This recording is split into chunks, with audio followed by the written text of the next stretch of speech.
chi si fosse perso gli episodi precedenti, mi trovo a Liverpool. In questo episodio andrò a vedere Liverpool, un museo molto bello, una chiesa davvero grande e la statua di un gruppo musicale che conoscete molto bene. Dato che a differenza di altre volte non ero morto ma solo quasi, ho deciso di andare fuori a divertirmi un po', anche perché avevo il divertimento davvero vicino all'ostello. Infatti l'ostello stava in angolo tra la strada di Matthew Street e un'altra strada, e proprio tra l'altro in Matthew Street, oltre a altri locali, c'è il The Cavern Club, il locale dove i Beatles hanno suonato tante volte prima di diventare famosi.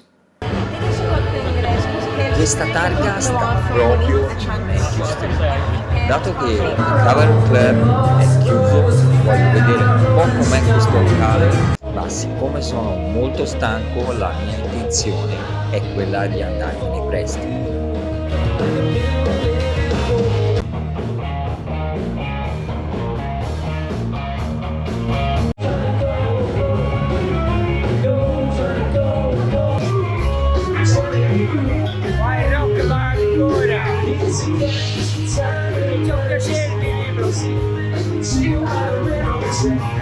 Alla fine le buone intenzioni sono andate a farsi benedire e dopo questo locale sono finito in un altro locale. Almeno però questa volta rispetto a altre volte ho fatto solo le 3 di mattina. The day after. Sono in Matthew Street e questo è il museo dedicato ai Beatles, ma mi sembra che ci sia più di un museo dedicato alla band. Su questo muro invece sono incisi i nomi delle 1801 band che hanno suonato nel The Cavern Club dal 1957 al 1973 e da quando ha aperto di nuovo nel 1984. Sto andando verso l'area portuale, fermandomi un attimo al Queen Victoria Monument, un monumento appunto dedicato alla regina Vittoria. L'area portuale di Liverpool negli anni 70 era un covo di sbandati, malviventi, senza tetto e tossicodipendenti. Insomma, un bel ambientino. Ora però questa zona è completamente diversa e merita davvero di farci un salto a vederla. Sono molto vicino al museo e come potete vedere in quest'area ci sono un sacco di edifici molto moderni costruiti da poco. Il museo che voglio andare a vedere è questo, ma prima non posso non farmi una foto di rito alla statua dedicata ai Beatles. Meno male che non ci sono molti turisti in questo periodo perché ho dovuto comunque aspettare per farmi la foto. Dopo questa pausa tributo torniamo al museo. Il museo è molto moderno, è stato finito nel 2010 e le sue linee di profilo ricordano una nave merci. Il museo racconta tutta la storia di Liverpool ed l'ingresso è gratuito. Nel 1986 però il Partito Laburista voleva comprare i musei e venderne le opere, ma fortunatamente il governo nazionale conservatore comprò tutti i musei. Grazie a questo oggi l'ingresso ai musei di Liverpool è gratuito e semplicemente uno è libero di lasciare un'offerta all'ingresso. Già questa scala mi piace molto, mi ricorda un po' l'occhio. Avete indovinato il film a cui mi riferisco?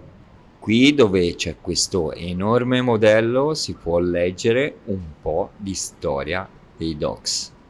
Prima di venire qua non lo sapevo, ma proprio da Liverpool a Manchester fu costruita la prima ferrovia pubblica con motrici a vapore nel 1830.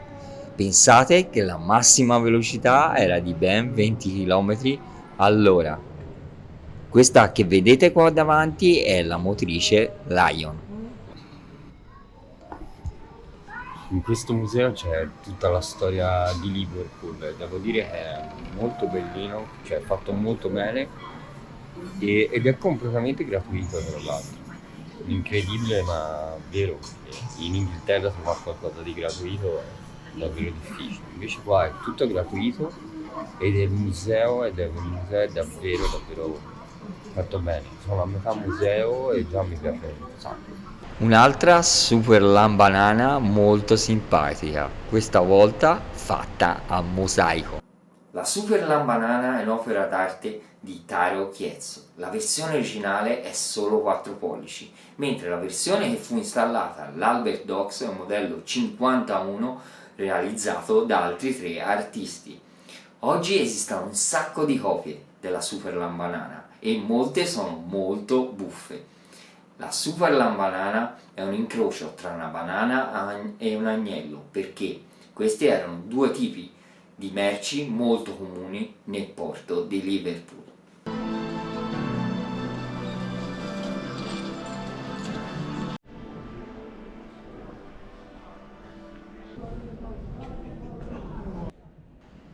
Da dentro il museo non poteva mancare la vista da un lato sulle Albert Docks e dall'altro sulle Tre Grazie. Forse qualcuno di voi si chiederà cosa sono le Tre Grazie. Le Tre Grazie di Liverpool sono tra gli edifici più iconici della città. Questi 3 maestosi edifici rappresentano l'importanza storica marittima della città. Ognuno di loro, con la sua architettura unica, è un segno dell'epoca d'oro per il commercio e la navigazione. In questo museo ho trovato una frase che riassume perfettamente la stessa cosa che ho pensato io su Liverpool. La magia di Liverpool è che non è Inghilterra. Questa super lambanana replica è davvero troppo bella. La vorrei per metterla in salotto o sulla scrivania. Questa è la porta della Chinatown di Liverpool, che esiste qua ben dal 1866 a causa proprio dei traffici marittimi. Costruita tra il 1904 e il 1974, la Liverpool Cathedral è davvero una cattedrale enorme, infatti è la più grande della Gran Bretagna. È vero che nel mondo è solo nona, ma siccome le navate laterali sono molto piccole, la sensazione all'interno è davvero di vedere qualcosa di gigantesco. Oltre ad essere gigante, dà l'impressione di essere più grande di com'è. Fuori, a parte sembrare gigante, non mi piace molto, ma dentro devo ricredermi perché è davvero bellissima.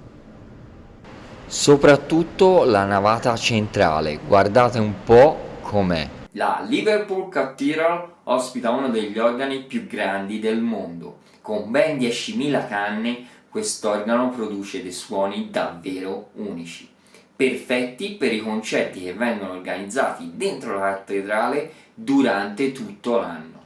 Questa è una cappella all'interno della cattedrale dedicata a Maria. È anche la prima parte della chiesa ad essere stata consacrata. Un'altra curiosità: la torre di questa cattedrale non sembra molto alta perché è molto massiccia, ma è ben 101 metri. Non potevo lasciare l'Inghilterra senza non mangiare un po' di fish and chips. Non voglio infierire sul fish and chips, quindi chiuderò qua l'episodio. Nel prossimo episodio andrò in un posto dove l'erba è anche più verde e dove il tempo è anche peggiore. Se avete indovinato dove sto per andare, scrivetelo nei commenti. Se il video ti è piaciuto, lasciami un like e se vuoi aiutarmi a far crescere questo canale, iscriviti e attiva la campanellina. Io, come al solito, vi auguro buona strada a tutti e ci vediamo nel prossimo episodio.